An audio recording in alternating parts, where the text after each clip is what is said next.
Assalomu alaykum, charchabsizlarmi? Men ko'zim bilan ko'rganimga ishonaman deydi.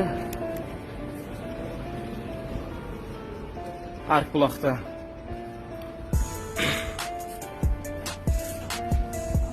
Shunaqa. Hamma tamom mana shunaqa olib ketibdi.